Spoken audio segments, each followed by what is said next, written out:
my life. Can you believe that? I didn't think that would ever happen. It's a great tasting coffee that does good with every cup of coffee you drink because they donate 25% of their proceeds to conservation efforts and to Christian efforts. A really great place. If you want to go support them and get a great cup of coffee and a great discount, go to wiredtofishcoffee.com. Use the promo code JustNews or aim your camera at that QR code. You're going to get 10% off. That is a great deal.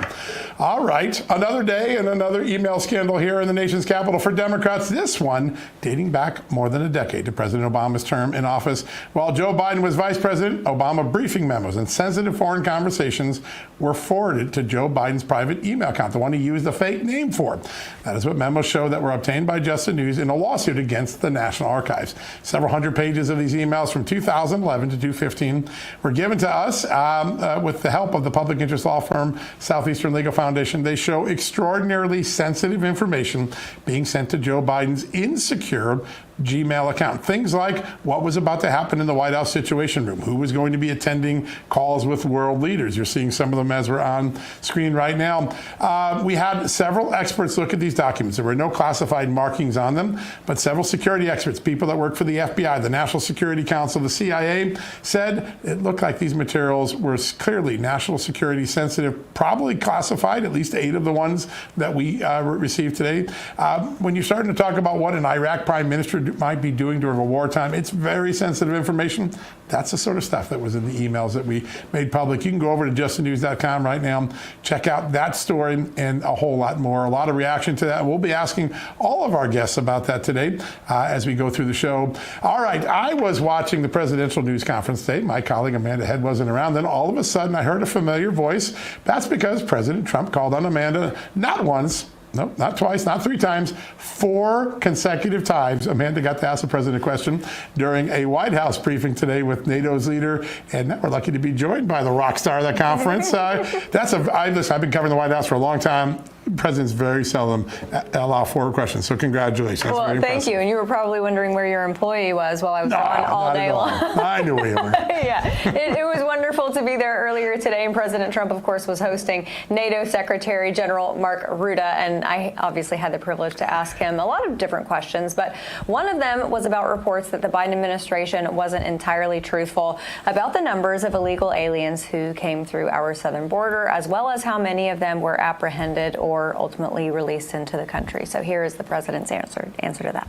On the southern border, you've got DHS and ICE who are reporting that there was a little bit of fudging of numbers during the Biden administration on both the catch and the release side with respect to reporting the number of illegals coming into the country. They cheated on the numbers. The numbers were. I love that question. Who are you with? Just the News, Amanda Head. Very nice. That's good. Do you know how many of those are criminal illegal aliens? And Biden's out of office. Alejandro Mayorkas, who gets held Biden fudged the numbers. The numbers were totally fake. Can you hold anyone accountable? Well, I don't know. They gave phony numbers, and phony numbers are a very bad thing to give, but I'm not sure about that. I don't know how it would play. We want to get it straightened out. The president, as you heard, was a little bit noncommittal about holding him accountable, Alejandro Mayorkas, of course, but he did turn his focus to how to solve the problem now. Take a listen. We're after many, many bad people that were let into our country. You see they're taking them out in record numbers. Gang members, gang leaders, drug dealers. There's a problem the Netherlands does not have. The Netherlands never had this problem. If you'd like to take it, I could deliver some people. I could deliver some nice people to the Netherlands if you'd like. Lots of laughs in the Oval Office today. I also got the chance to ask him about some new internal polling from Democrats that really doesn't look too positive for them. But the kicker is that it also doesn't look very good for Republicans. Republicans have a 54% unfavorability in these battleground districts going into midterm. So I wanted to know if President Trump thought that they could turn those numbers around and capture some of those Democrat voters. And he answered by saying that he was confident that Republicans could win those states, given that he won every single swing state in the last election, and also explained why. And it comes down to why the Democrats are, or what the Democrats are supporting right now and how they are acting. And here is President Trump discussing how Democrats did not stand and cheer for mothers who lost their daughters to illegal alien murderers during his speech last week.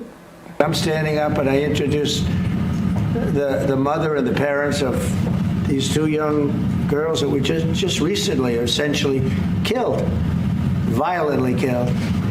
and the Democrats are like this. It's so sad. And I saw this morning where one of them is pretty well known, one is arguing, fighting like crazy over men being able to play in women's sports. I said, I thought that was tried. I thought that was about a 95%, I think it's a 95% issue. But in a way, I want them to keep doing it because I don't think they can win a race. That's definitely one of those issues, John, that Americans have been quite clear on in the polling. Yeah, no doubt. Well, the president knows where the American people are, and that's why he leaned into that question. Great. All right. Well, we've got a lot of great conversation ahead of us, and we're going to kick things off with the Congresswoman from the great state of Iowa, one of our favorites, Marinette Miller-Meeks. Congresswoman, great to have you on the show. Great to have you, and congratulations to Amanda. That was a great question to ask the president. I think it was Mark Twain who said there's lies, damn lies, and statistics, which is why he said that. The government can fudge the statistics, just like under Biden, they were talking about, unemployment going down, but never pointed to the fact that the labor participation rate had never come back up to the levels it was before the pandemic. Or they would point to the fact that there was increased oil and gas production in barrels, but they never pointed to the fact that it hadn't reached pre-pandemic levels. So lies, damn lies, and statistics is what we got from the Biden administration. You put a big smile. I love that great Mark Twain quote. That is fantastic. Congressman, I want to ask a little bit about a story we broke this morning. We had to sue the National Archives. It's been actually 2 or 3 years of litigation to finally get the pseudonymous emails of Joe Biden, the fake email names. And really sensitive stuff is going to that email account a decade ago. I know Joe Biden has faded into history, but there's a question about whether national security was damaged. Should there be a security assessment of any potential national security damage that his handling of classified information may have caused? Yeah, I can say emphatically as a 24-year Army veteran, absolutely. This really echoes of Hillary Clinton, having a hidden server, having hidden emails, breaking phones before they left. This is reminiscent of that. And also it underscores what the Biden administration did with the Department of Justice in going after President Trump for supposedly, even though they were in a locked room at Mar-a-Lago, which has security, that he treated, classified information poorly, and then had to go through all of these emails and documents to show how few were actually classified. But there's always a different standard that applies to the Democrats and applied to, as we know, President Joe Biden. All of us remember documents being in an unlocked garage in a Corvette. And some of those were classified documents, but there was no fervor over the fact that President Biden, as vice president and as president, did not secure classified documents. Yeah, great point. Why do you think, because this is an instance about Joe Biden, but as you highlighted, it's Hillary Clinton. We would be fools if we didn't think that there were plenty of others who did the same thing. So why do you think Democrats are so up in arms over Elon Musk having access to not even sensitive data within the IRS, just taxpayer numbers that is read-only, nothing can be affected? Why do you think that they are so concerned about security in one instance and not in another? Because they're using anything they can to attack President Trump and to derail President Trump and to derail our moving forward on an American first agenda. And so they were very successful in the FISA warrants and Russia collusion, Russia, which was a hoax, and, had weaponized parts of our government. Using a conversation that had happened between President Trump, so using that in order to derail his first administration. And it did. It caused issues. It caused problems. I was campaigning at the time, was asked repetitively about, the Russian collusion, which I would repeatedly say it was not real, and that they had to lie to get a FISA warrant. And so I think it's just part of this. They're hoping that Elon Musk and Doge and any of the other lies that they're telling are going to stick with the American people and enable them to win large in the midterms like they did in 2018 with the Russia collusion hoax. So sad. Winning through disinformation and lying doesn't seem like the American way.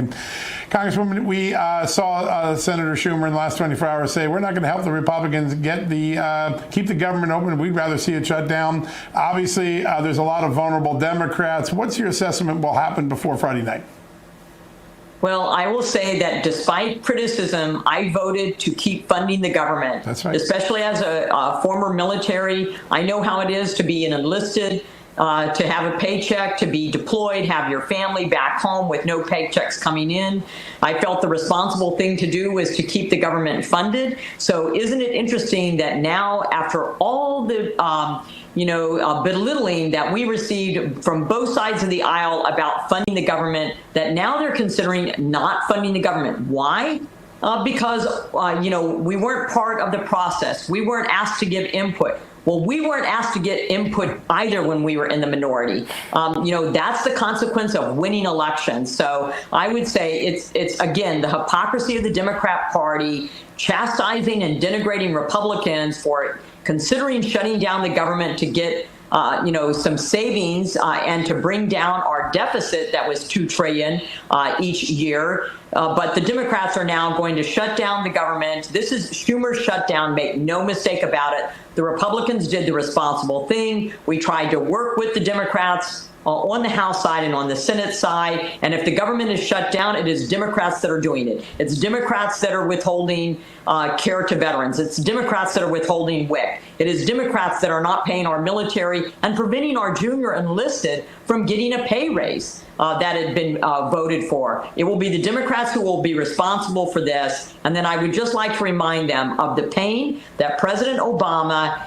and President Biden were going to inflict upon average, ordinary Americans by classifying as essential, non-essential services. And President Trump will be the one determining what services are essential and what are non-essential. And I would think if the Democrats want to go down this pathway, it will be very painful for them, just as it was for Republicans. They will not win this battle. The American people see this for what it is. They are fully supportive of us looking at spending, prioritizing spending. They're fully supportive of what we have done in border security and deporting criminal illegal aliens, trying to bring prices down. As we've seen, interest rates have come down. Consumer price index has come down.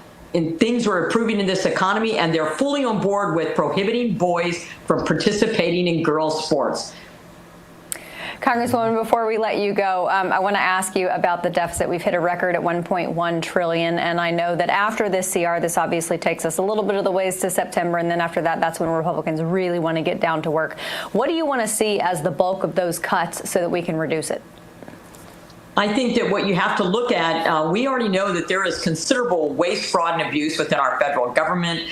It's horrible for anybody to lose a job, but it happens to us in the private sector all the time. My daughter was laid off last year. She got a new job with a new company, and they're looking at their revenue streams. It's horrible when anybody loses a job. So we're very sympathetic and empathetic, but at the same point in time, we had a president that, President Biden, that spent $26 trillion, the amount of deficit spending, almost $2 trillion every single year that he was in office. We cannot keep spending at that level. The greatest threat to our programs that we all want to see that serve the most vulnerable, that serve our seniors, that people paid into to have, the greatest threat to them is actually continuing deficit and mounting national debt.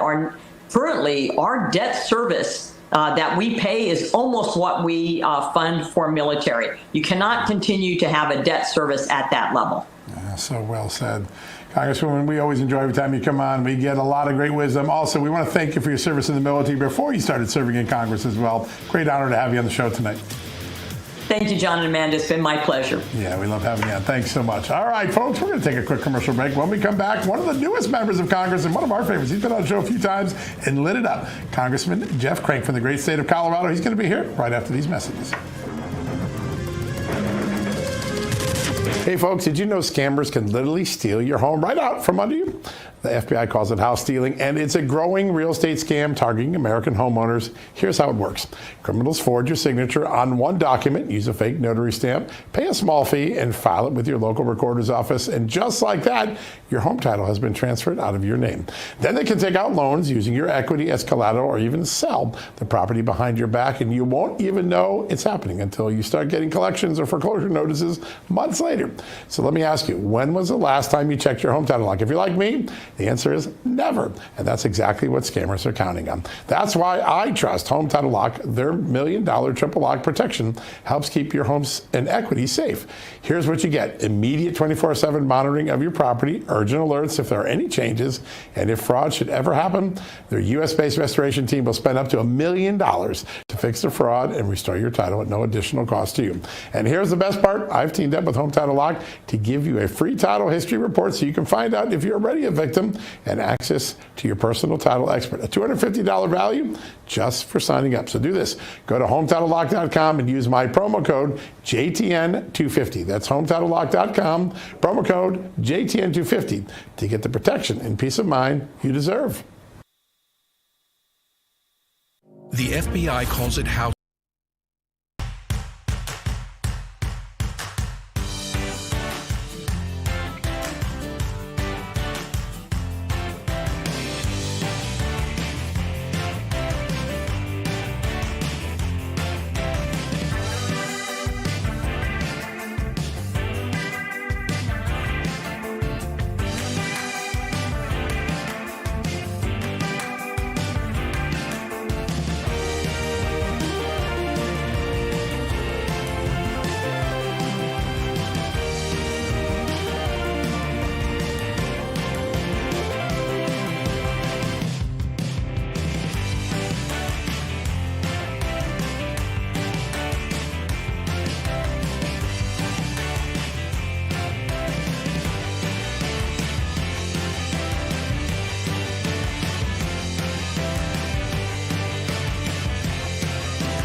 Welcome back to Just the News. No Noise. Time is ticking on passing that CR in the Senate to avoid a government shutdown. And meanwhile, the Senate Minority Leader Chuck Schumer says that Democrats won't be helping the measure pass. So what will be the end result here? Because they're kind of in a tricky situation. Joining us now to talk about all of that and more is Congressman from Colorado, Jeff Crank. Congressman, thank you so much for being here. Oh, thanks for having me. It's always a pleasure. I have to tell you, sir, Schumer's shutdown has a ring to it, but I am hearing rumors that that was getting to him, and maybe it's not as it seems. Can you tell us?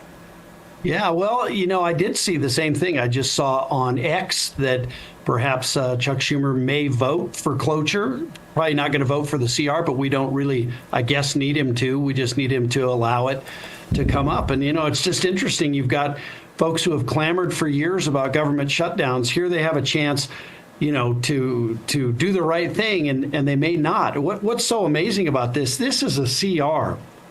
It should be a slam dunk for anybody to vote for. It's got a 13.5% pay increase for junior enlisted in our military. So a vote against this continuing resolution is a vote against giving a pay increase to our soldiers. It's got an increase in defense spending, which we desperately need, but it's also overall cuts domestic discretionary spending by just a bit. So for a continuing resolution, and nobody wants a continuing resolution. I know Speaker Johnson didn't want it. I certainly don't want it. But if we've got to do a CR, and we have to because we're at the 11th hour, because Democrats put us here, by the way, they wouldn't pass appropriations bills in the Senate. If we've got to do that CR, this is the best CR that the House of Representatives has ever passed. And we were able to get it done and send it over to the Senate. And so I hope the American people are calling their senators and asking if they're going to support or oppose a 13.5% pay increase for junior enlisted in our military. Yeah. I think there's going to be a lot of public swelling support behind this, and I bet you Democrats do blink at the end of the day. Another thing that's in this bill is some money to accelerate the removal of dangerous illegal aliens in this country. You've got this fascinating dynamic in Colorado, which is the people of Colorado want to get these Venezuelan violent gangs out of there, but you got a mayor in Denver who always seems to be sticking his foot out, tripping up ice. Tell us a little bit about that dynamic and who's going to ultimately win it.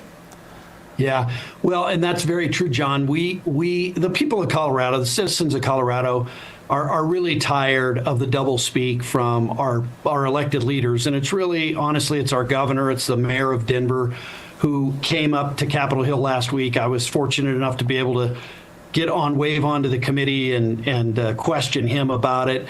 I mean, it's dangerous. This is dangerous what they're doing to the citizens of Colorado, but also to our law enforcement. I talked in that committee hearing about a situation where they won't allow a transfer from local law enforcement to ICE inside the jail in Denver. So they're putting our law enforcement at risk and having to do it uncuffed outside of the jail. That's just crazy. And, you know, the American people deserve better. The people of Colorado deserve better. We're going to keep the pressure on. I just asked the Small Business Administration to move the SBA office out of the sanctuary city of Denver and move it to my town that I represent, Colorado Springs, where we respect the rule of law and we work with ICE. What a great idea. That would be great. I want to ask you about Jared Polis, because he seems to oscillate a little on trying to posture as a moderate to the people of Colorado and then, you know, really digging in sometimes on the immigration stuff. How do you anticipate this is going to play out at a state level? Yeah, well, you know, the governor he'd like to have it both ways. He talks about he says Colorado isn't a sanctuary state, but it is, and he passed laws. He signed bills into law that made it a sanctuary state, and those bills specifically prohibited, you know, doing an ICE detainer and holding on to someone who's here illegally long enough for ICE to come and get them if you're local law enforcement. It really handcuffed local law enforcement. So I know the governor likes to say that we're not a sanctuary state. The problem is, we are, and he is the one who signed bills into law to make it so. And again, you can sit around and say that the sky is pink as long as you want, but it doesn't make the sky pink. The sky is blue, and Colorado is a sanctuary state. Yeah, really great point. Really important to keep reminding people of that. At the top of the show, we mentioned a story that's been trending all day on Just the News. It's an exclusive to us. We sued the National Archives. We got some of Joe Biden's pseudonymous emails, his fake email or fake name emails that he was doing on a private server. And we now can confirm really sensitive stuff was sent to those emails when he was vice president. Briefing books for President Obama, just specific times, dates, and people attending White House Situation Room, classified meetings, discussions with foreign leaders, and things like that. I know Joe Biden has faded into history, but there's never been a real national security damage assessment done on how it's handling, and now this email being added to it, his handling of secrets. Is that something worth still doing even though Joe Biden is gone? I think absolutely it is. You know, and we've seen Democrats particularly take this stuff pretty lax. And John, you've done a great job at really digging this out. And I want to thank you. You've done a great service to America by doing that. And I know you won't quit because I know you will.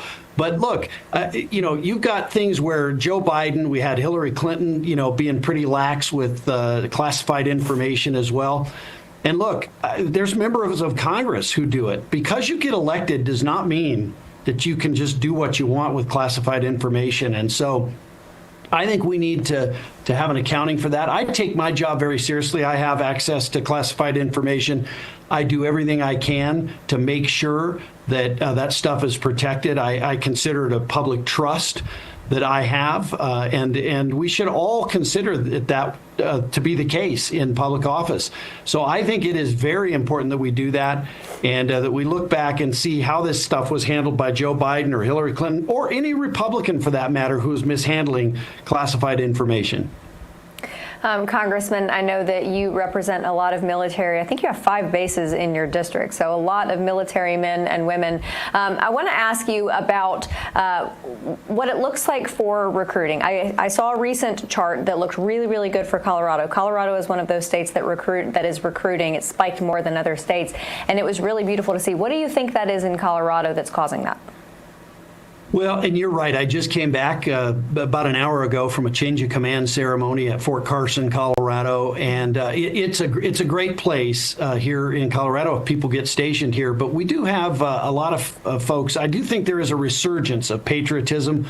I will say I think a lot of people feel the desire to serve under President Trump in a military that is being respected again. We're getting rid of trying to talk about things like DEI, and we're talking about lethality and going out and using the military for what it's for, and that's to kill our enemy when they threaten us. And so I think it's you're seeing that all across America. You're seeing a rebirth of patriotism a little bit.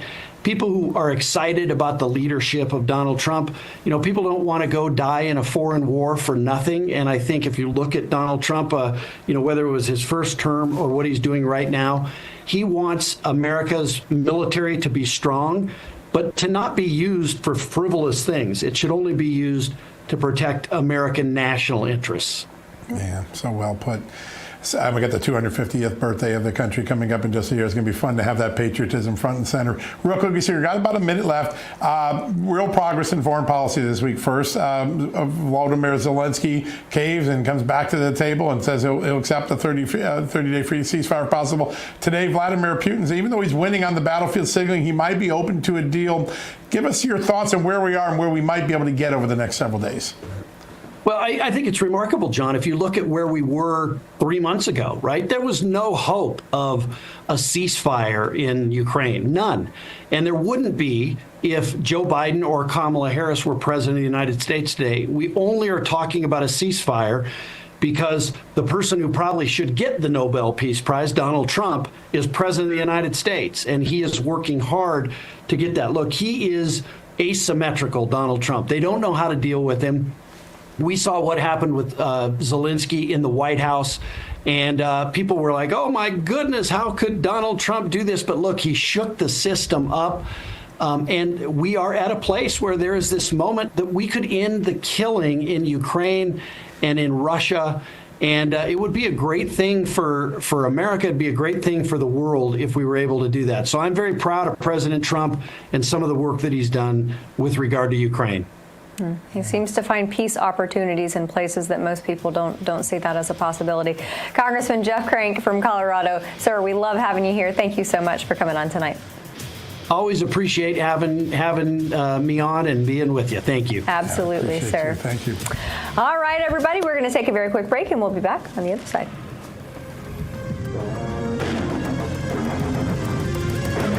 Hey, folks, you've been with me at all over the last 6 months or so. You're probably familiar with the fact that I have a brand new favorite coffee. Wired to Fish coffee. As you know, I love them not only for their delicious, smooth coffee, which I drink every morning, but more importantly, for their amazing commitment to give back. Wired to Fish coffee gives back 25% of its profits. That's right, 25% to conservation, to clean water, and things like missions and evangelical outreach, things I care about as a Christian outdoorsman. From river cleanups and initiatives for fish habitat to programs that give people in slums clean water and spread the word about Jesus, Wired to Fish coffee is in it to make the world a better place. So you can have a cup of coffee and do good with every drink you take.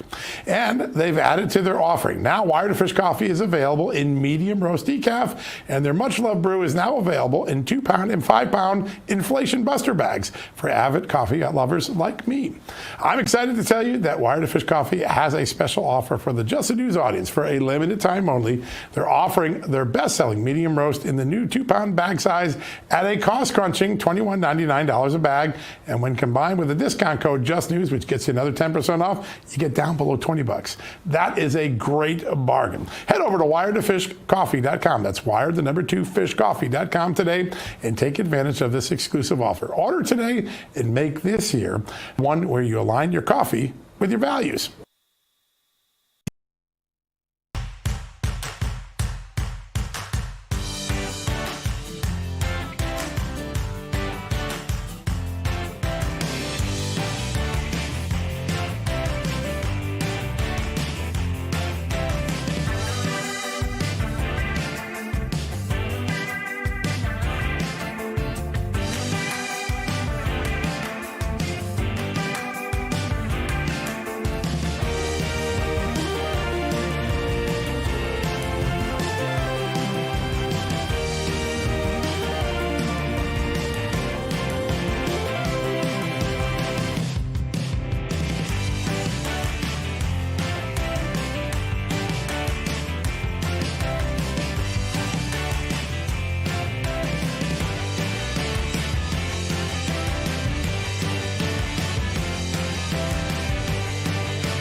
America's Voice family. Are you on Gettr yet? No? What are you waiting for? It's free. It's uncensored, and it's where all the biggest voices in conservative media are speaking out.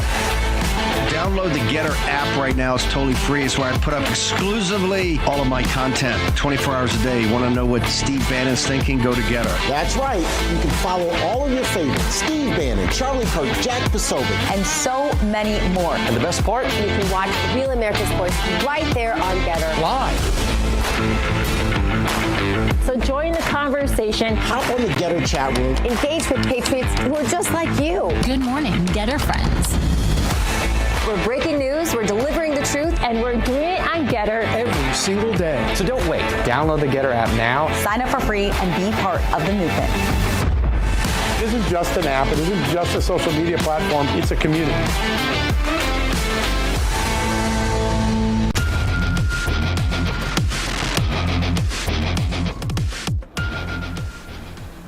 Don't forget to get your Gettr app. It actually works great. We love it here at the Real America's Voice family. All right. To say that there is change occurring in the education industry is to be a grave understatement. Amazing things are going around. Among them, the potential elimination of the U.S. Education Department and the creation of new teachers' unions. You heard me right. The old ones might be yielding to new ones. Joining us now, a man at the forefront of that extraordinary education revolution, the CEO of the Freedom Foundation, our good friend, Aaron With. Aaron, good to have you back on. John, Amanda, thank you for having me. You had a monstrous announcement in the last week. For those who are on there who haven't heard it, tell us what you've unveiled. So we have launched the Teacher Freedom Alliance. The Teacher Freedom Alliance seeks to be the alternative to the woke national teachers unions. We want to be a true professional association that promotes free enterprise, traditional education values, and gets our teachers ready to teach what they actually went into teaching to do. Get our kids kids ready for the workforce and the next stages in their lives, and not all these woke talking points that we see the teachers unions promoting today. Yeah. Speaking of that, Randi Weingarten was on The View earlier this week, and she was very upset and very angry.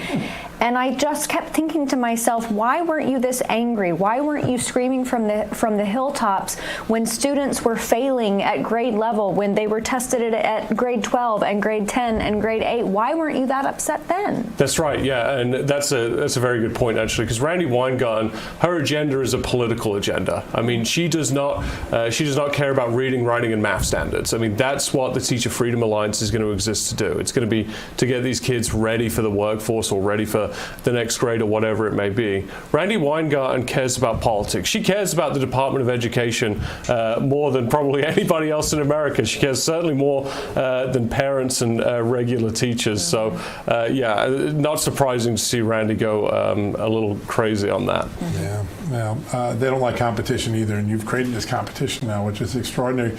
In my home state of Connecticut, where I grew up, where education, 30, 40 years ago was quite impressive, there is a young student who has sued saying, my high school passed me through and I literally can't read and write. Now I'm in college and I'm in big trouble. I think this could be one of the epic lawsuits of this battle. Tell us a little bit about what you know about that, and also the culture of, as teachers and education systems failed, they just started passing through failing students. Yeah, so we've seen it, of course, in Connecticut here with this gal who's suing the high school because she can't read or write. She graduated with honors. She's in college today and feels rightfully that the public schools have failed her. We also see that in states like Oregon. Right. They've removed all reading, writing, and standards to graduate high school. I mean, this is the agenda of the teachers unions.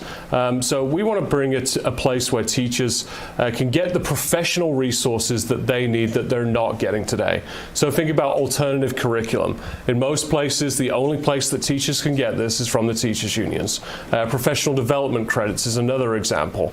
The only place that they're able to get professional development credits is the unions. There's one guy who's part of our network in New York City. He was forced to read White Fragility, this is a civics teacher, and then go back in the classroom and teach afterwards.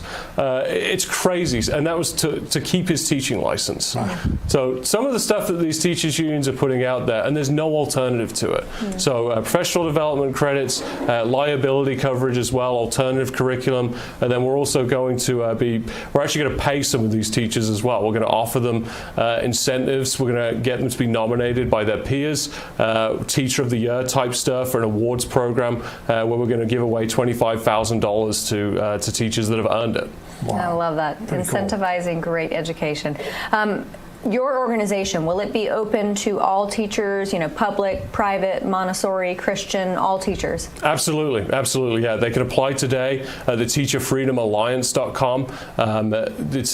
They've got to check that they are for American values to get in, and then there's a vetting process on the backside. And then this summer they'll also be invited to apply to the Teacher Freedom Summit. We've been running this for the past couple of years. While there, we give them all the tools that they need to fight their teachers unions at the local level. But we've also been doing professional development stuff there. We've been talking about behaviors in the classroom and stuff that teachers actually want to talk about, whereas the teacher union conferences, they're talking about the agenda of the White House or Congress or whatever it may be. Yeah, they're missing that big opportunity. We wrote about this incredible new movement, and one of our readers wrote in and said, hey, what about homeschoolers? What can Aaron do for homeschoolers? People love you, what you're doing, and they crave everything, all the good ideas you have. I know homeschoolers, that's become a bigger part of the education system. What are you thinking on that front? Yeah, I mean, I think that we need to promote all different types of education. I mean, public schools, they're the bulk of where our kids are going to school today, and we're spending a significant amount of resources over there. But yeah, we have private schools, we have charter schools, we have religious academies, we have these learning pods, we have homeschools. And I think all of it's great because I don't think there is one size that fits every kid. My wife and I, we have a little 2.5-year-old now. We're considering what to do with her when she gets to schooling. And yeah, we're looking at all the different options for what's best for her. So as much as we can promote different options for kids, we at the Freedom Foundation and the Teacher Freedom Alliance are fully behind that. We want to support kids' choices and whatever parents think are going to be best for their kids. Education freedom has a nice ring to it. That's right. Do we have time for one more? Sure. Because I want to ask you, we are seeing a lot of school choice advocates and it actually passing through state houses in red states. How do you get blue states on board? Yeah, you got to eliminate the teachers' unions first. They are violently opposed to school choice because it threatens their monopoly and it threatens their whole business model. So the first thing that we have to do is we have to tell every teacher in America, leave their union, stop paying union dues. Once you weaken the union's power and influence, then we can start to see school choice passed all over the country, even in blue and purple states. Love it. Shots of revolution have been fired in this front. It's going to be interesting to watch what you do. Aaron, every time you come on, we always learn so much. Thanks for joining us, my friend. Thank you, guys. Congratulations on what you're doing. All right, folks, we're going to take a quick commercial break. When we come back, a whole lot more discussion. Before we're done, we'll be right back after these messages.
Welcome back to Just the News, No Noise. One big foreign policy issue that President Trump is facing besides the Ukraine war is Iran and solving their proxy wars in the Middle East with Israel. So can President Trump pick up where he left off, and just how bad of a situation did President Biden leave him? And John, as we know, President Trump in his first term had very, very strong rhetoric for Iran, and it seems like it's starting to carry over in this term too. Oh, no doubt about it. And I do think that one of the developments that the traditional media aren't covering very much is that Russia, China have gone to Iran, and they're not doing that for the good of themselves, because they already have the relationship. It's to try to maybe get a deal for President Trump. Yeah. There is a global 4-dimensional deal that Donald Trump is putting together here that's more than just Ukraine.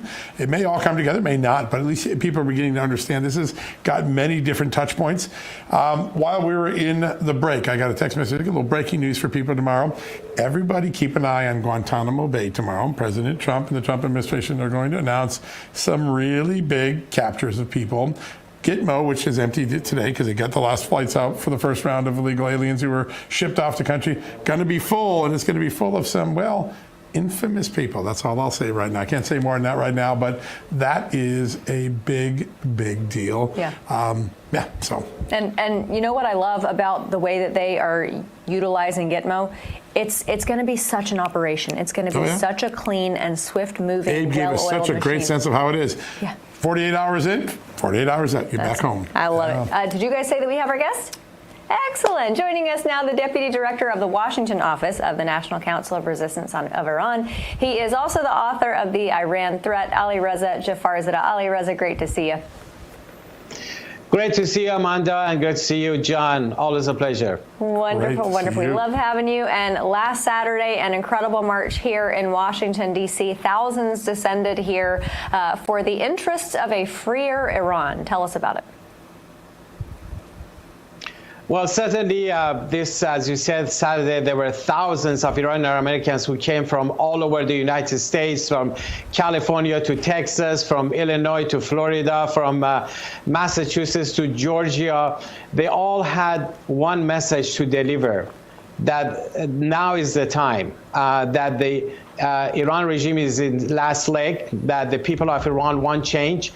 There is a tremendous potential for change. There is an organized force on the ground that wants to have change.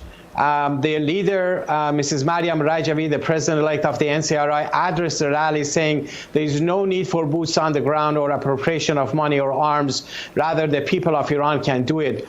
All she has asked the outside world to do is to cut off the money and resources to the Iranian regime, impose sanctions on them, make them pay for their violations, the killings inside Iran, and recognize the right of the people of Iran to overthrow the regime. They need to recognize the legitimacy of those on the ground, the resistance units, to confront the Revolutionary Guards, because that's really, as you can see, the signs that they're carrying. It says no to a nuclear armed Iran and yes to a secular democratic republic. They're saying regime change by the people of Iran. In fact, the message was that the only way you can actually end the nuclear threat of the Iran regime is to end the rule of the clerics, and that's, of course, the responsibility of the people of Iran and the resistance units on the ground. All of the speakers, we had Mayor Rudy Giuliani who addressed the crowd, delivering the same message, and also Ambassador Sam Brownback. But also, it was very bipartisan.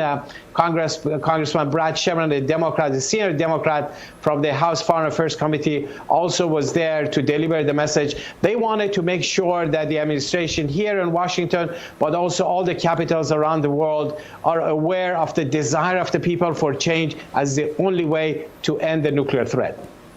Yeah. Otherwise, we had that streaming live on our site Saturday. It's one of the most popular features on our site. People were watching it. And one of the recurring themes is the treatment of women, which really resonates maybe for Democrats who normally take the side of Iran, but once they see and look into the eyes and the horrors that those young women in Iran have faced to stand up for their freedom, it begins to change their mind. What are conditions like for women on the ground inside Iran under the mullahs in this regime? Well, you know, in Iran, the most important characteristic of the Iranian regime is their misogyny. This regime is built on misogyny. Women have no right whatsoever. They can't even become judges. In the country of about 86 million population, there's not one single female judge in the country because that's disallowed by the Iranian regime.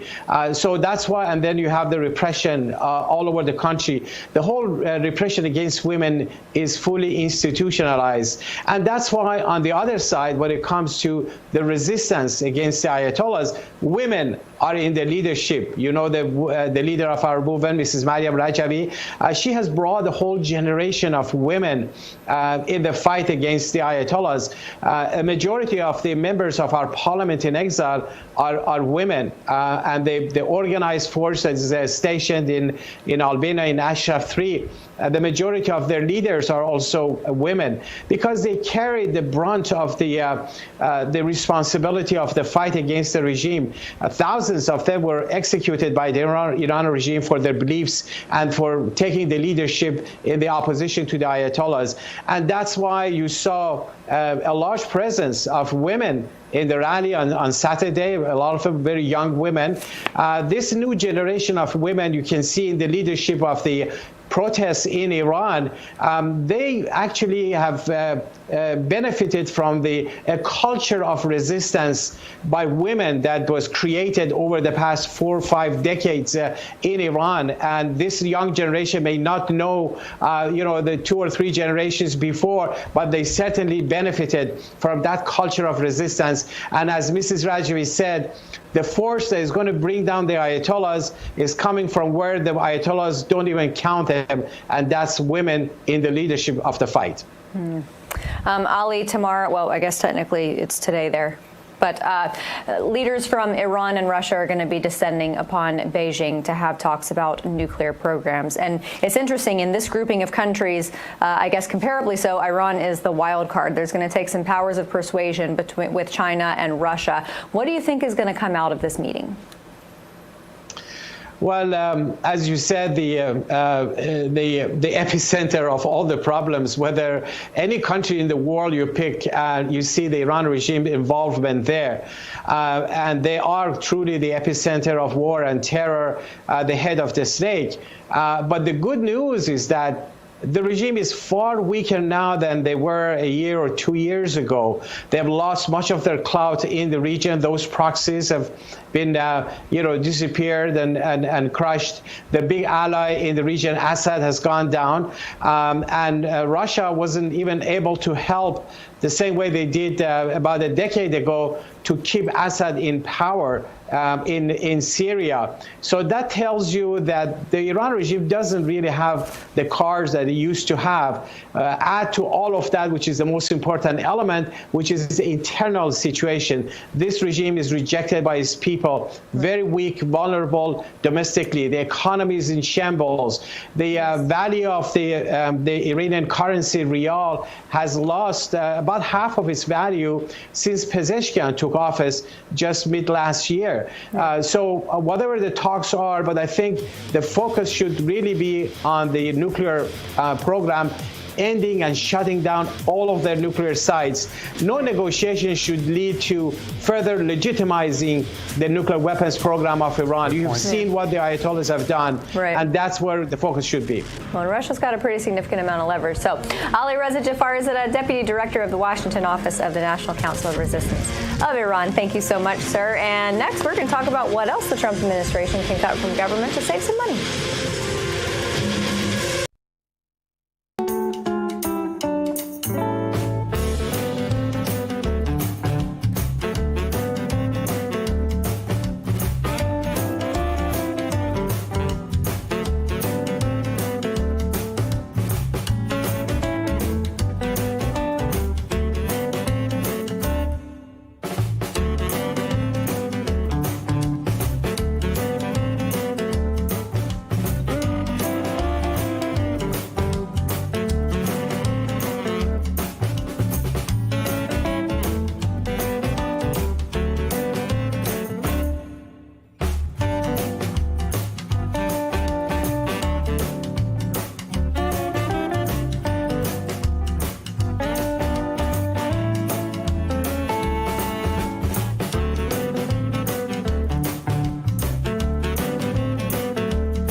Welcome back, everybody. All right, I know I teased something before we went to break, but my husband doesn't call me Queen Audible for nothing. Let's fly by the seat of our pants, shall we? You've got some Queen more reporting Audible, about that's new for me. It sounds like an Auburn play. That sounds good.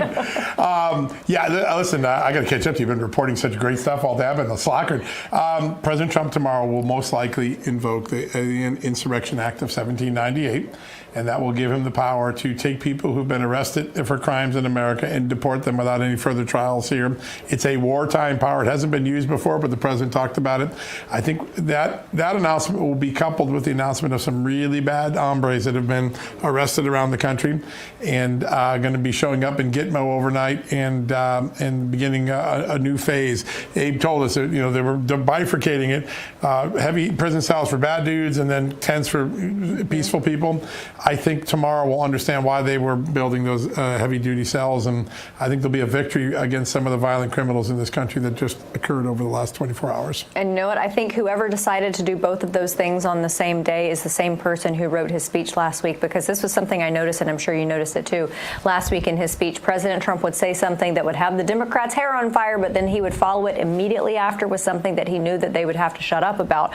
So it just kept this dynamic of piping them down, and that's exactly what's going to happen tomorrow, because as soon as President announces this wartime act, then he's going to say, yeah, but look who we got. That's right. Who can argue with that? They'll find a way. But they have stage management. I don't think the Democrats are finding it. And you mentioned the speech, and I failed to mention this yesterday, but Tony Dolan, one of the great speechwriters of the last half century, he was chief speechwriter for Ronald Reagan and was speechwriting for President Trump right up until last week.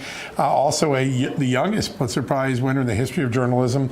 He was my inspiration growing up in Connecticut as an investigative reporter in the 70s and 80s. He passed away after a brief battle with an illness, and he was a legend. President Trump, I think, paid homage to him for a few minutes during the Irish Prime Minister's meeting last night. But to anyone who knew Tony, he was a legend, but he was a gentle giant, always a religious man, always a wordsmith, never arrogant about all the accomplishments he achieved, and he is going to be sorely missed. I know someone else who probably fits that description as well. I don't know anyone that could fit Tony Dolan. He's a shoes all to himself. I know. He's a special guy. I know, but I've never met him, but I can imagine just knowing your journalistic integrity, knowing that he was a mentor. He inspired me, among some other people. He inspired me. I mean, he took on the mob and corrupt politicians in Stamford, Connecticut, and put himself at great personal risk to tell that story. And that's what journalists should be doing instead of some of the things we see on TV today. But not what you did. I love the questions, and clearly the president liked the questions. Listen, like I said, if the president doesn't cut you off, you keep asking questions. That's so that's right. what Don't I did. Stop. I just keep going. So I just kept, loading the cannon. Just ask for forgiveness later. Absolutely. I want to ask you what you anticipate is going to be the reception on Capitol Hill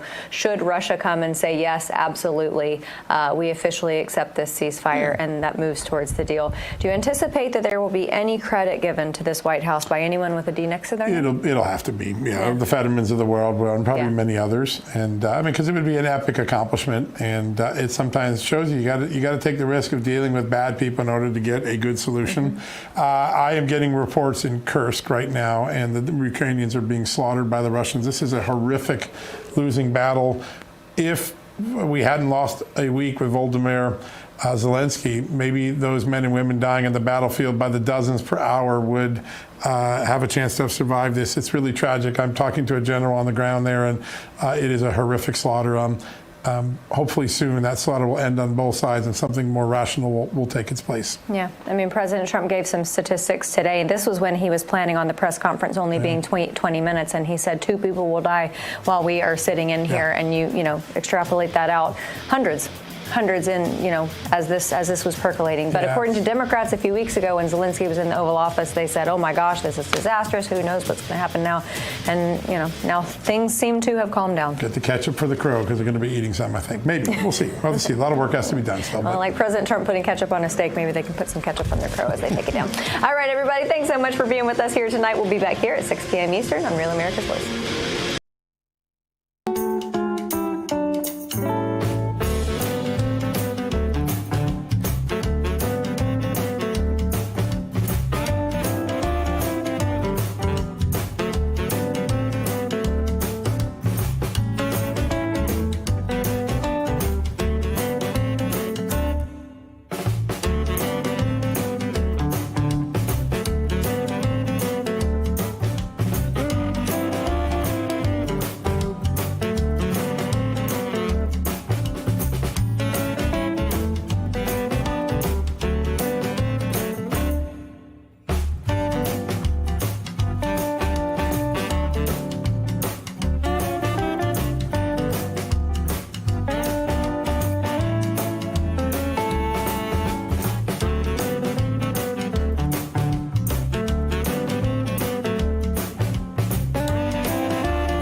Welcome to the program, everybody. Grant Stinchfield here.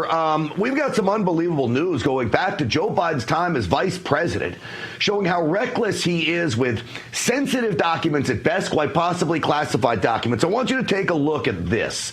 This is one of the emails obtained by our friends over at Just the News from the National Archives. Apparently, there were thousands of them. If you look at the subject line really carefully, it says President's briefing materials. Now, this was sent to Joe Biden while he was vice president. Now, I will show you another one here. This is about national security, proving that Joe Biden is reckless about it all. This one is related to the former prime minister of Iraq, Haider al-Abadi, and it has details about the phone call with Abadi and what's going on in Iraq and all of those kinds of things. What this proves to me, folks, is that Joe Biden was not just reckless with classified documents in a physical manner. We know about everything found in his garage and in his den and all of the classified documents he had. But he was also reckless in a personal manner. These are from his personal email addresses. This is important. This was being sent to that robinware45@gmail.com. Every agency bars anyone from sending this kind of stuff to personal email addresses. Now, I believe he should have been charged for his role in the unsecure storage of classified documents. Just a little trip down memory lane. This is Robert Hur during that hearing on this. We interviewed the president and asked him about his recorded statement. Quote, "I just found all the classified stuff downstairs," end quote. He told us that he didn't remember saying that to his ghostwriter. He also said he didn't remember finding any classified material in his home after his vice presidency. And he didn't remember anything about how classified documents about Afghanistan made their way into his garage. My assessment in the report about the relevance of the president's memory was necessary and accurate and fair. So here's the thing. Did he remember getting all of these emails to robinware45@gmail.com? Literally, there's a lot of stuff that's blacked out, which would then lead me to believe that it was classified documents being emailed to him. And I'm telling you, a Russian junior hacker just out of high school can hack into a Gmail account, okay? So I'm so impressed with the news that they constantly break day in and day out. Our friends over at Just the News are responsible for bringing us this story. John Solomon, of course, is the leader and founder of that organization. John, it's great to have you back on the program. Welcome, my friend. Thank you, Grant. Thanks for paying attention. This is an important story. We really believe it is.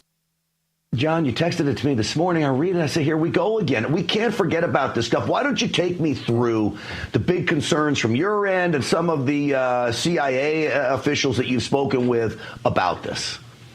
Yeah, we've talked to CIA, NSC, National Security Council, and FBI officials who spent their life classifying materials and trying to protect American secrets from all of our enemies.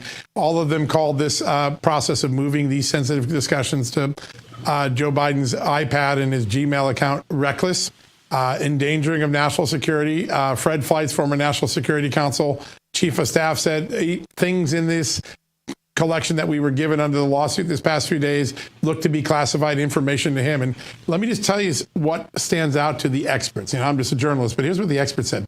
When a day before it happens, there is a situation room classified briefing, and the date, the time, the participants, and the subject are sitting on an insecure email of Joe Biden's. That allows spies to perhaps hack into the meeting, but if not hack into the meeting, target the people who are in attendance and try to spy on them after the fact to find out what happened in a secret meeting inside the White House Situation Room. These conversations that are going to involve world leaders like the Iraqi leader. At one point, there's a very sensitive transmission sent to, forwarded to Joe Biden's email account from a conversation the State Department had with the president of Brazil, who had just found out that the NSA had spied on her. And the transmission back is, don't worry, she's not going to shout out the government, U.S. government, and shame them. That's going in real time to Joe Biden's insecure email account. This is sensitive stuff. Why does it still matter today? Joe Biden's gone. He's never going to hold power again. He might not even know where he is today. But here's why it's mattered. There's never been a full damage assessment conducted by the United States intelligence community or Congress to determine what sort of gains enemies might have made by having access to stuff that got into his garage, into his private email account. It's important for Tulsi Gabbard, for John Ratcliffe, for the intelligence committees to look at this stuff and assess how much damage was done so that we can adjust and make sure we don't make these mistakes in the future. John, I've got to also place blame on staffers that are sending it to Joe Biden. I mean, is not anyone in an agency saying, bingo, hey, we got to raise a red flag to this. You can't, this is classified information or this is sensitive information. We can't be sending this to a Gmail address. Nobody says anything, it appears. Well, that is a great question. There, as we know, President Trump has pulled a lot of security clearances recently for good reason. There are lots of people on these emails. We'll see if their security clearances are pulled for the nonchalant way they move sensitive information into this thing. Whether it's classified or not, we don't know, because a lot of these memos were withheld in entirety, so you can't see the classified markings. It's incumbent for Congress to find out what's in these things. James Comer, House Oversight Committee Chairman, on the case today. So is Senator Ron Johnson. I think we'll see some new developments in the next few days on this front, but it's a very important story. We got to get to the bottom. We can't just sweep it under and call it a historical story. No, we can't. And here's something else I want the people to know, and I hope you can talk about this, was the absolute fight you had to go through to get these emails and uncover these stories. And I think it was a fight because National Archives knew, Deep State, and everybody knew Joe Biden was at fault here. Can you explain to me what the process was to get these emails? And there were thousands of them you got access to, correct? Well, so far, but only a few thousand of what are believed to be 82,000 private emails. Just think about that. Joe Biden had 82,000 emails during his vice presidency sent to an insecure server. We've only got a few thousand. We had to file a FOIA, wait for that whole process, then file an appeal, then hire a law firm, the Southeastern Legal Foundation, which did fantastic work on this, and then sue, and then litigate, and then agree to a schedule, and then be slow walked all through the Biden presidency and the 2024 election. And then suddenly we're starting to get quicker productions now and the more juicy stuff. But there was an effort by our National Archives and the Biden administration to slow walk the calamity of what Joe Biden was doing on this. And it took tens of thousands of dollars and great work to make it happen now. Well, it's tremendous work that you and your team over at Just the News do. I'm grateful you're bringing this story to us. Anything we can do to help you keep this thing alive, because I'm with you. We need to figure out how much how much information was sacrificed to quite possibly foreign enemies, and then to make sure this never happens again. John Solomon, thank you as always. Thank you, my friend. Good to be with you. Absolutely. We appreciate you. JustTheNews.com, folks. Go pay them a visit, really. All right, I want to turn now to another disturbing story. My buddy Ben Berkwam, our border correspondent here at RAV, breaks news like you would not believe. I had him on the radio program this morning, and he was telling me a story about how ICE clearly is arresting literally hundreds, if not thousands, of felons across the country. And in the San Diego sector, as they are arresting the felons, getting set to deport them, there are apparently deep staters still alive and well in some of these agencies tasked with deporting these felons that were releasing the illegals back into America, the very illegals that Tom Homan's people had arrested. I want you to look at this video because this is crazy. These ICE agents put their lives at risk. This is ICE agents going and arresting somebody after Denver wouldn't turn him over. They got to chase the guy down. ICE agents put their lives at risk to arrest these criminals and ultimately set them up for deportation. And we have deep staters releasing them back into America under Tom Homan's leadership. Apparently, Tom Homan sent a memo to put the stop to that, saying nobody gets released without the highest levels of confirmation. But nobody's talking about this story, broken by Ben Berkwam. Again, I want to bring him in from El Paso, Texas. He is live with us tonight. Ben, welcome to the program. Hey, Grant. Thank you. Great to be with you. And I've got some additional news since we spoke last. Okay, let's take it first. We're releasing illegals that Tom Homan's ICE agents arrested. I think anybody's jaw is going to drop at the news of this. Yeah, and apparently, and it's not just San Diego, got word from Phoenix, got word from multiple different offices across America. There's two branches of ICE. You've got HSI, the investigative side of it, and then you've got ERO, the removal side of it.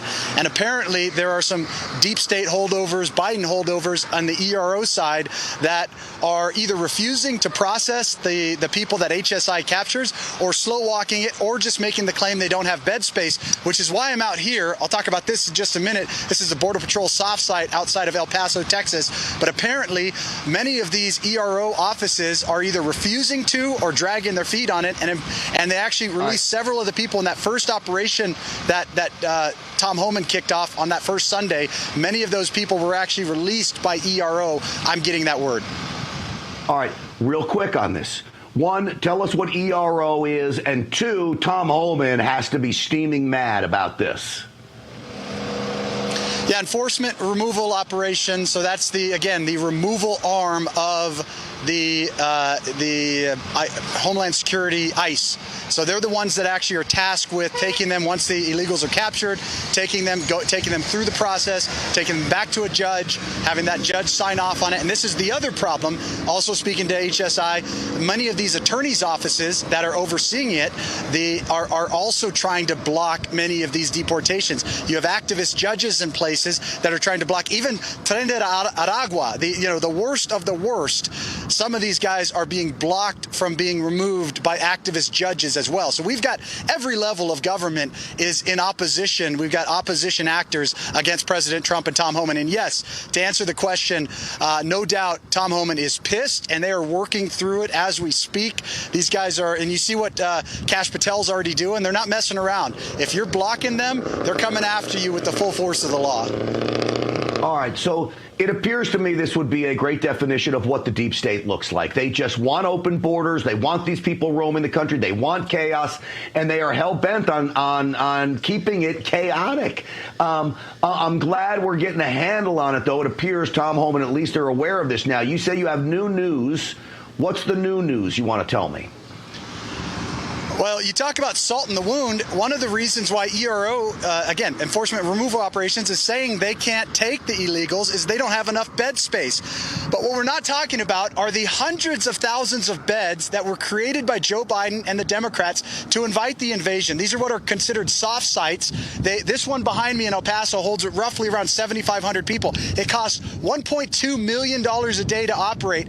And I just got breaking news that this place is closing tomorrow. So it was opened and contracted through using, it's not even owned, it's on county property. Then Border Patrol contracted the county to run this. They've got all these NGOs, leftist, communist NGOs that are a part of operating the thing.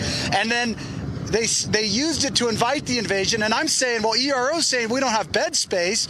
We've got these facilities all over the country, but instead of actually using them, they're shutting them down. I just got word Del Rio closed 2 days ago, but this one behind me is set to close tomorrow. Now, Ben, the beds are there. They're paid for. If Biden, if Kamala had won, these contracts would have been extended. Clearly. Now, I don't want the NGOs having any part of the deportation. They'll take them out in a van and make a U-turn and sneak them back in on the next turn. But again, is there anybody at a federal level? I mean, I go back to Tom Homan because he is the border czar now. Is there anybody that can say, hey, you know what? We want to use these. Yeah, absolutely. And so when I say shut down, by the way, I'm standing in a dust storm right now. So I went my eyes a little bit. I'm blocking the sand from hitting me. That's the beauty of El Paso and the desert. But yes, absolutely. So when it's shut down, it's being shut down for the operations that it was previously being used for inviting the invasion. My hope is, I haven't got confirmation. I've got some calls in to Tom and to some the Border Patrol Chief, Rodney Scott. I'm reaching out to them to find out if we could do the reverse, which I really hope we can. But you're absolutely right. We're going to have to hire different contractors because you're not going to get Catholic Charities to help you out. Now, honestly, even if they wanted to, I wouldn't hire them to do it because they're traitors to our country. So we have to find people that are on our side that believe what we believe to hire out as subcontractors. The big problem is the left has an entire network of traitors within our own country that are set up to do exactly what we saw over the last 4 years and invite that invasion. They're communist churches, they're communist organizations that have been doing this for decades. We have to develop the same sort of network to expel the illegals. Now, some of those guys you'll be able to hire real quick. The food service companies, the transport companies, those guys don't care. They just want the money. So there are some places that you can. And my hope is, and I'm hoping I'm going to be able to break that is actually happening. But until that, this facility is going to remain closed as far as I know. All right, I want to remind everybody at home, Ben Bergquam has a direct line with Tom Holman. He's working with all these guys to get the information out there, because I'm telling you right now, the deep state is working against President Trump and his team. They're trying to put the gum in the gears, man, to stop this all from happening. But Ben Bergquam, thank God you're there exposing it all. I'm telling you what, I'm so proud to have you on. You can come on every night if you keep doing what you're doing. Ben Bergquam, you're the man. Stay safe, my friend. Thank you. Hey, I would, but I'm celebrating my wife and my 20th anniversary next week, so I'll be offline for a few days. But after that, I'll be right back.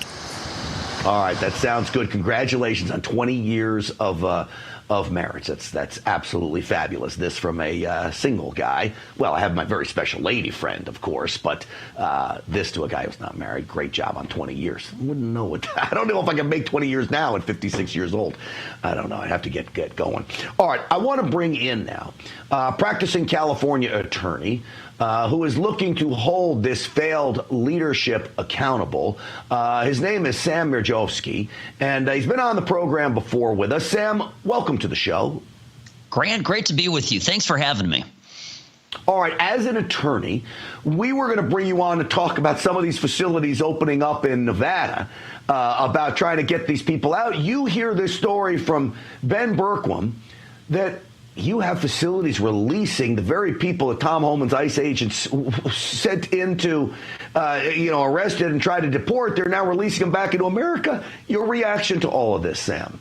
Well, first off, I have to give huge props to Ben and to you for breaking the story. I mean, this is an absolute earth-shaking development, and it's all happening today. So, Real America's Voice and you have come forward with this. Ben's on the case, and it's remarkable. Now, look, there is a fifth column inside this federal government. It's not just ICE. It's across all the agencies of these federal employees that are resisting, and that's what they're calling it, but they are actually working against the duly elected president of the United States and his agenda. So, these facilities that are not being used, these, illegal immigrants that have been captured and are being released by agents of ERO, it's unbelievable, and it's actually a violation of federal law, and I absolutely believe there are legal consequences for this. So we see Kash Patel, the director of the FBI, going after people like this. I'm with you that this deep state, whatever you want to call it, inside the government, is really trying to hold President Trump's agenda at bay here. I don't think it's going to work. You're in Nevada now. It appears there is things going in the correct direction. Can you tell me what's happening in Nevada now that is the good news for people out there?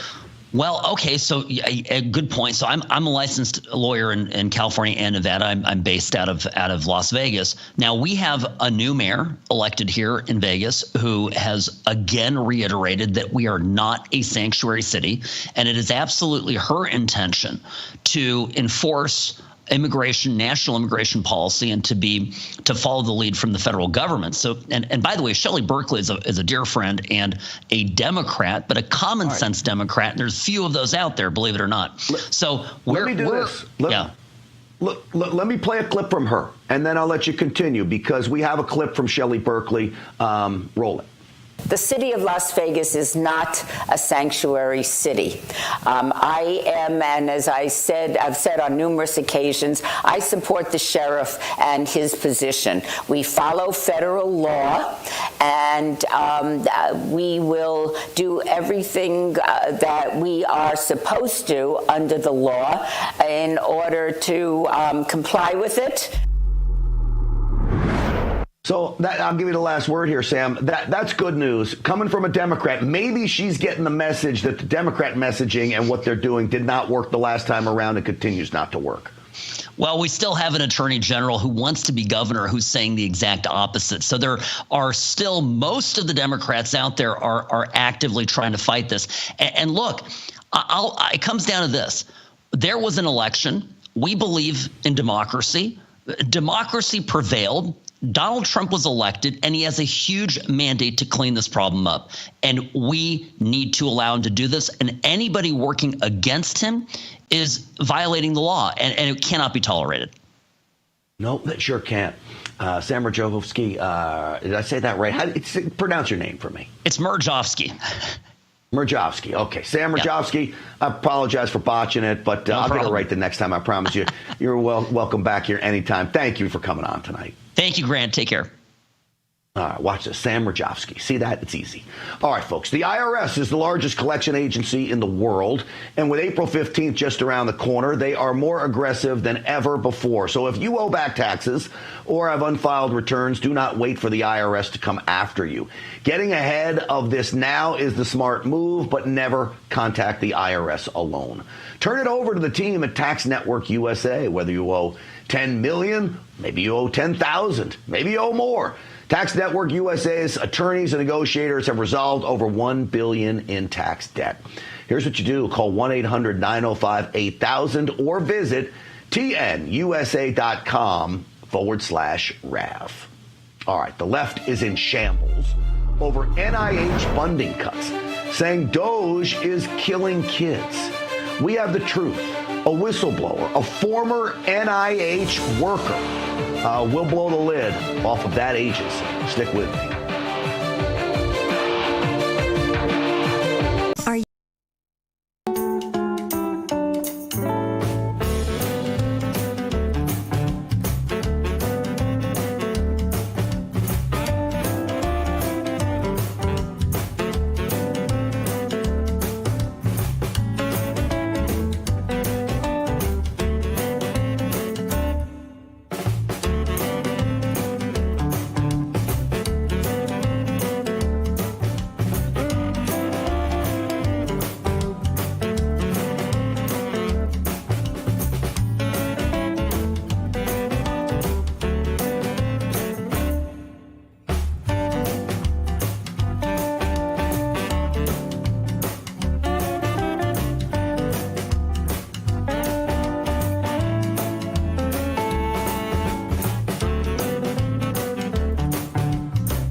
back, everyone. We have some sad news to report. Congressman Raul Grijalva is dead. He is a Democrat, VO10 if we have it. Raul Grijalva is a Democrat who we profiled on this program a few months ago. Now, I'm saddened by the loss of any human being, okay? Even my enemies. I don't wish ill will on anyone. I want to be clear about that. But we warned you about this one. Raul Grijalva was diagnosed with cancer on April 2nd, 2024. A day later, he filed his paperwork to run for the United States Congress again. This is a career politician out of Arizona. Now, we called him a missing congressman because if you look at his voting record over the last year, he missed more than 500 votes. During the last election, which I'll remind you, was just a few months ago, the people running against him said it was running against a ghost. He didn't do any media appearances. He wasn't in TV. And then we were told, up until just a couple of months ago, that he had been moved into a nursing home facility. Do you think he gave up his seat in Congress? The answer to that is no. And as saddened as we are by his death, it really shows you the heightened arrogance of members of Congress that they will hold on to this power until the moment they die. And there are others like this as well. This is not just Republicans. This is not just Democrats. This is many politicians when you think about what they are willing to do. So we had that shot of him sitting in his wheelchair, at a swearing-in ceremony. That was just so he could be sworn in. And then back to the nursing home he went. No use to his party, no use to the people that he represented, and then ultimately passing. That seat will have to be filled now in Arizona. This was a story that was sadly happening all too often. I want to turn now to the situation with the budget battle going on. The budget battle is Democrats really, quite frankly, pushing for a shutdown. Now, even though Democrats realize their old ways are not working, I have proof that they realize this. This is House Democrats at a press conference today. You know, a big part of the problem with the Democratic brand was that the vast majority of American people only heard one message from Republicans. The biggest lesson that we've taken away is that we can't communicate the way that we did in 2020 or 2016.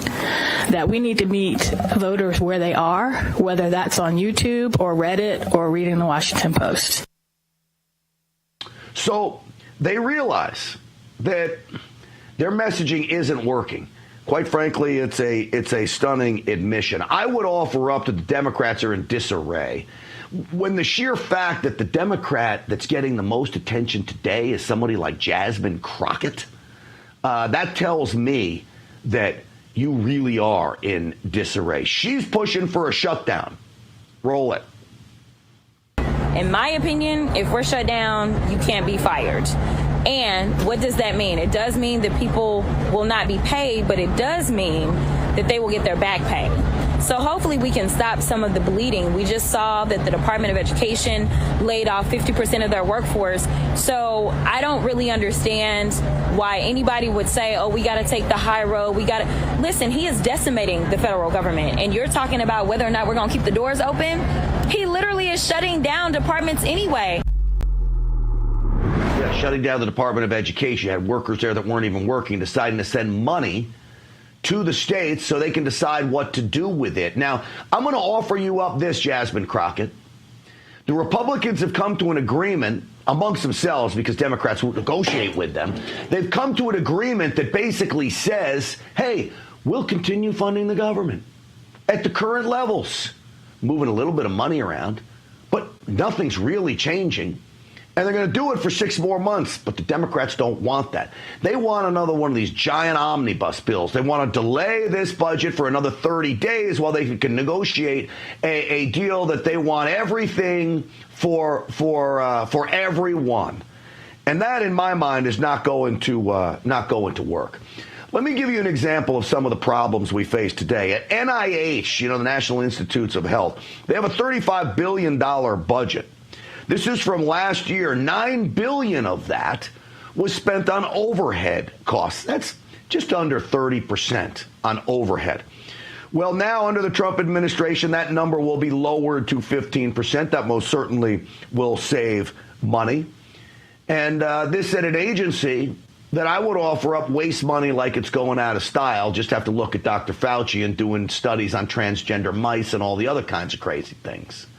I want to bring into the program now a former worker at the National Institutes of Health. Dr. Isaiah Hankel is with us. Dr. Hankel, welcome to the program. Great to have me. Great to be here. Thank you. All right, no problem. You were an NIH-funded researcher, ultimately turned whistleblower to make it clear. You were part of a grant program. Why don't you explain to me what you witnessed firsthand? Yeah, and I didn't work at the NIH, but I was NIH-funded working in higher education, and that's most of higher education research, right, funded by the NIH. And what you see is a lot of fraud. You see a lot of these investigators, what they do is they get grants funded to work on a specific project to the tune of $1 to $2 million. And then they take that money and then they use it on other research that they want to do, whatever they feel like doing in many cases. And I saw that firsthand. And then they use that other research to try to get another grant. And then they use the money for that grant to do whatever other research that they want with very little oversight. And so it's like getting millions of dollars to work on X, but you decide to work on Y because you want to. Like you said, and there's a lot of crazy things that are being worked on, whether it's transgender mice or worse. And so the taxpayers are funding this without knowing it, and there's no oversight. And they have to push these publications, right, to prove that they're actually doing the work. And all they do is they peer review each other, approve these publications, use them to get more grant funding, and it goes nowhere. The biggest problem with this is most of it's not reproducible. And that's why a lot of this ends up being fraudulent and something that the taxpayer should not be investing in. All right. So is there no checks and balances? Is there no one at NIH saying, hey, even going and checking the lab, maybe checking the work and saying, hey, what's going on here, rather than just sending out the money and hoping that you're doing something great? I love that idea. It's like, right, the checks that they have on Wall Street, where they can just go in literally to the office, take all the data whenever they want for the traders and to see what they've been doing to try to find the fraud. Nope, there's none of that. Nobody goes into these academic institutions. Nobody checks on the research. They're supposed to have these oversight panels, right? But it's very loose. And they use, right, the complex words. They talk about, oh, well, all of this research is kind of related because it's all related to biology. So we were really doing that research. And this is what they do to be able to get away with it. And then if they do get caught in outright fraud, the journals that are publishing this fraudulent data, right, nothing happens to them. They don't lose their funding, even the ones that get federal funding. The investigators themselves, the researchers, they get a slap on the wrist, maybe go to a different university into a leadership position there. Look, we saw during COVID how NIH would pay off many of these journals, basically, and writers in these journals to print whatever they wanted. Now, my assumption is, from just looking at this, is those inside NIH probably know exactly what's going on here. Everything you spelled out, I have a feeling they know that it's going on. Are they part of the grift here, Dr. Hankel? Of course they know what's going on, but they believe they're smarter than the average American, the taxpayer. They believe they deserve this taxpayer money and that they can make better decisions than you can because they have these degrees, right? And there's a lot of people that are doing really good work with these degrees, but there's a lot of people who really believe, and I was in one of these labs where the person running the lab said, you know what? That project's a dead end. I know the funding is supposed to be for that. I'm supposed to work on it, but I want to work on this instead, and I know better. So I'm going to take these millions of dollars and work on this other project. That's what happens. And everybody else at the NIH, many of these researchers are doing the same thing. Many of the researchers in higher education are doing the same thing. That's why they're freaking out. They don't want oversight. And again, there's been publications showing that none of this stuff is reproducible, to the tune of 50 to 90% of it is not reproducible. What's the possibility that it's flat out fraud? That you get somebody that's taking the money for their lab and they say, you know what, this thing stinks. I'm just going to pay the bills for the lab and do all this stuff. And meanwhile, I'll take some clients in over here and I'll just start doing client work. And you're getting free money from the federal government. Of course, this happens all the time, right? It's a little bit more convoluted and they try to hide it, right, as intellectuals, but they'll take this money and they'll use it to pump up their own platforms, to show how smart they are. The Alzheimer research that the new NIH director that's going through the confirmation process brought up was held back because there was these studies that were found to be fraudulent studies. And these studies were used for 100 plus other studies as references. And so those studies are now fraudulent, some of them knowingly, some of them not knowingly. And this held back progress of curing Alzheimer's, or certainly of helping it go in the right direction towards a cure. Yeah. So there's life and death consequences here, but these people can't be bothered to have any oversight. They don't even have a project management structure in most cases. That's why you can't take one university's findings in another university and actually repeat it in many cases. This is why they're steaming mad about President Trump and Elon Musk getting to the bottom of it, because the jig is up when it comes to all of this stuff. At least I hope so. Dr. Isaiah Hankel, I appreciate you joining me tonight. Thank you. Thanks for having me. Absolutely. We'll stay on that story. You know, I think we're going to see things being uncovered just day in and day out. There's going to be some new eye-popping allegation that Elon Musk and the guys and gals at Doge find. We'll keep you posted. All right, you don't buy a life jacket when the boat is sinking or gold when the economy has collapsed. In fact, gold hit all-time highs in 2025, proving that others took this advice. But it's not too late for you to act, and Birch Gold can help. Birch Gold can get you diversified into physical gold. They help you convert your IRA or 401k into a tax-sheltered gold IRA with no cash out of pocket. Text America to the number 989898 for a free info kit with no obligation and an A+ Better Business Bureau rating. Birch Gold secures your future with gold. Again, text America to the number 989898. All right, are we witnessing the art of the deal in action? Vladimir Putin agreeing to a ceasefire? Is that happening? We'll talk about it next.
one. So could it be true? Has Donald Trump his people negotiated a deal for a ceasefire between Russia and Ukraine?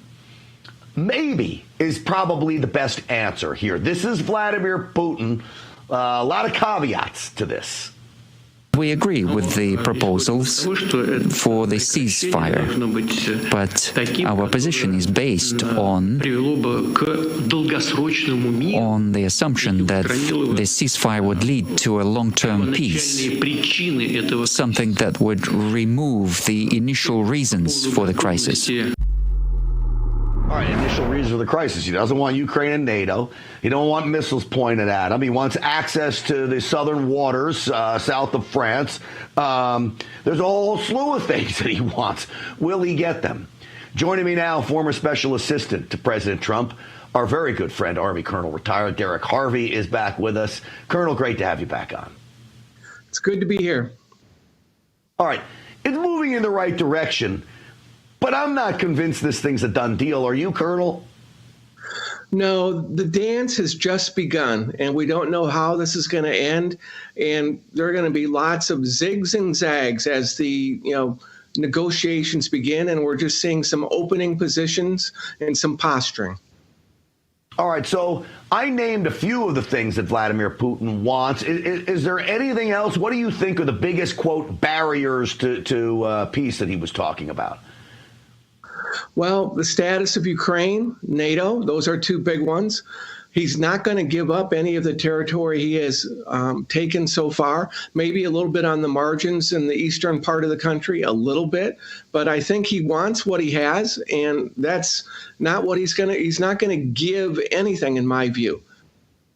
Okay.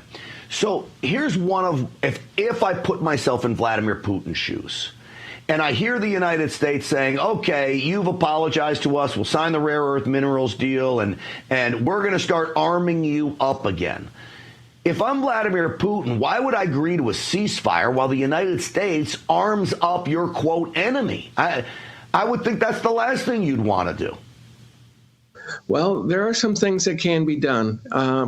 If you're going to have the presence of some sort of peacekeeping element, that will also limit what Ukraine can do. And the weapons and the munitions and the building up of the military, without a security guarantee by NATO and the United States and not being part of NATO, that begins to create some room for Putin. Because at the end of the day, he will still have the dominant strategic advantage vis-a-vis Ukraine. Yeah. Let me play a clip from you from Leon Panetta.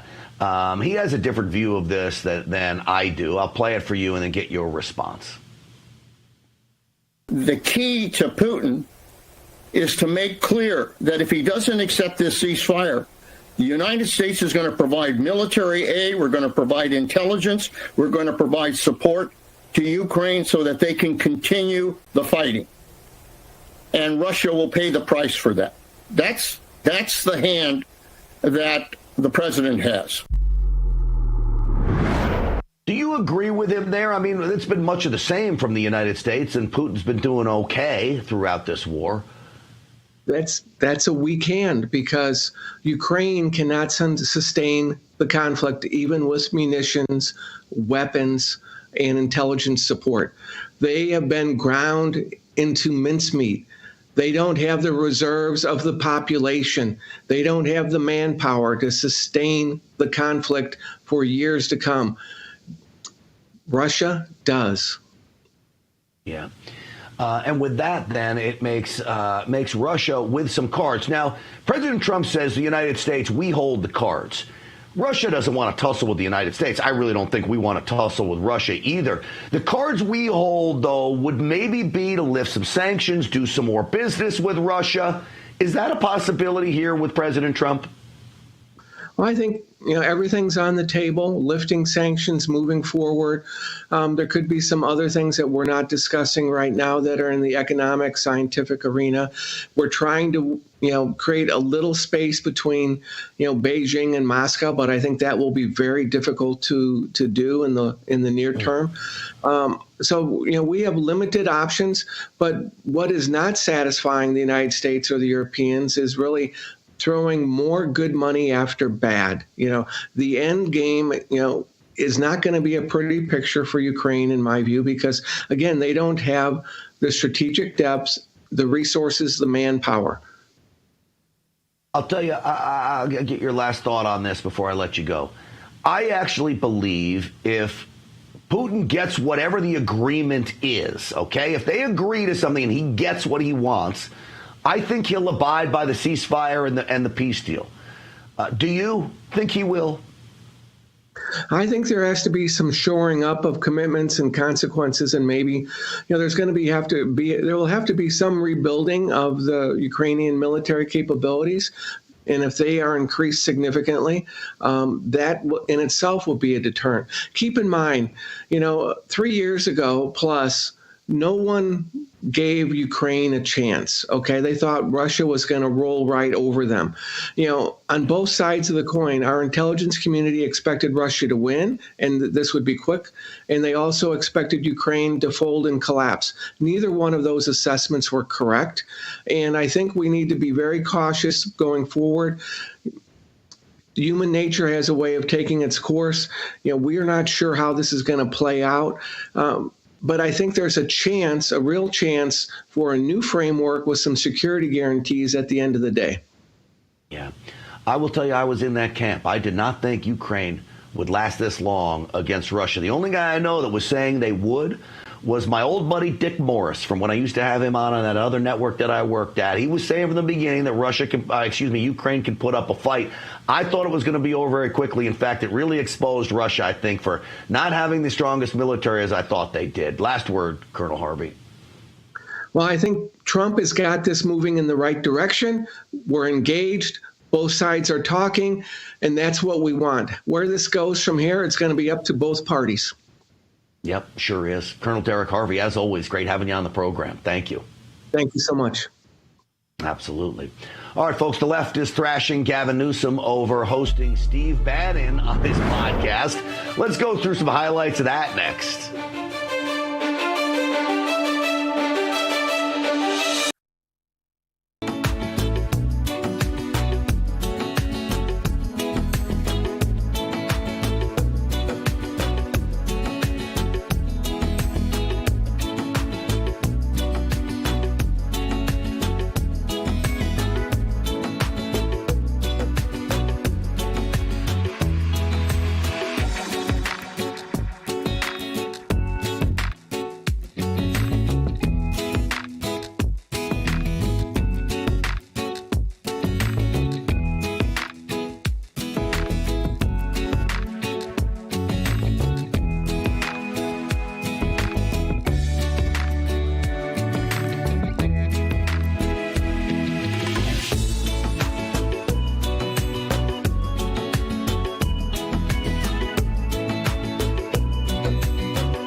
buddy Steve Bannon from right here on this network decided to go on with Gavin Newsom on Gavin Newsom's new podcast where he's inviting conservatives on. Adam Kinzinger, who really is a Democrat, by the way, a hardcore one, wasn't happy about this. Bannon is the author of this chaos we're seeing right now. Bannon is the one that says you need to flood the zone with. Bannon is the one that has basically authored where we are and what Donald Trump wants. And because Gavin Newsom wants to run for president and thinks he's going to be this healer, he brings on this nationalist. Many of us on the right sacrificed our careers taking these people on, and Newsom's trying to make a career with them. This is insane. No, what's insane is you think you're on the right and that you sacrificed your career for anything. We ended your career because you're a loser and you're not good for America, okay? That's why your career got ended. All right, Gavin Newsom did go on, though. Check this out. And look, you know, we disagree on this, but President Trump won the 2020 election, and we were kind of shattered as a movement when he left Washington, D.C., and we had to go back to basics to say, you know, it can't be somebody else do something. You know, we had to do something, and that's where we went back to really a pure populist movement to go at the grassroots, the precinct strategy, and kind of rebuild ourselves from there. Well, and I appreciate the notion of agency, that we're not bystanders in the world. So, Gavin Newsom, you agree that you stole the election? I like that Steve Bannon snuck that in there. It wasn't even sneaking. He just said it. Gavin Newsom didn't correct him. Oh, CNN wasn't happy about that. I listened to the whole thing. It was very substantive, a really interesting conversation. When Steve Bannon says the election was stolen and the governor, the Democratic governor of California, the fifth largest economy in the world, does not correct him on that, that surprised me. Does it surprise you that he's trying to buddy-buddy with all these conservatives? He's trying to make himself Gavin Newsom, the moderate who gets along with everyone, when he literally destroyed California. Remember, I do morning drive radio in Los Angeles. I witness this firsthand on a daily basis. The destruction of California at the hands of that guy, Governor Goodhair, okay? So here's some interaction between the two. This is Newsom trying to find common ground. The fact that we're having this dialogue about your different approach. I mean, in some ways, it's the California tax policy as it relates to more progressive tax policy that favors the working class. We would never take anything from California. I understand. I'm challenging you on the point. But first off, you're grossly overtaxed in California. We want to cut taxes. We have moderate income taxes for middle class working folks. It's the top tax rate. You don't have a moderate tax. You know, in Los Angeles, if you sell your $1 million home, which every home is, you get taxed on that too. So they tax everything in California. So just the income tax rate is not the total cumulative tax rate. They have sales tax that's out of control. They keep adding to it. They have gas tax in California. Believe me, Steve Bannon isn't adding to anything. California's model isn't adding to anything Steve Bannon has to say. Cut 7. With respect on tariff policy, it seems a little chaotic. There's no stability. The markets are reflecting that. I used to say the most powerful force in the world was Mother Nature. Now I say the markets. President Trump wants to go back to more external revenue. That's part of the tariffs. He looks at the U.S. as a premium market, and so you would pay a premium to get access to here, like you would get a skybox at a sporting event or sit in the front row of a concert. And he's got an out. Great way to explain the tariff situation. And so Gavin Newsom, they're going to use it. The left's going to use the uncertainty of the markets and all that stuff. They can. You wait 6 months from now. We're going to turn things around. All right. Stinchfield's army has made it to The View, folks. That's right. The View. We'll show it to you.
America's Voice family. Are you on Gettr yet? No? What are you waiting for? It's free. It's uncensored, and it's where all the biggest voices in conservative media are speaking out.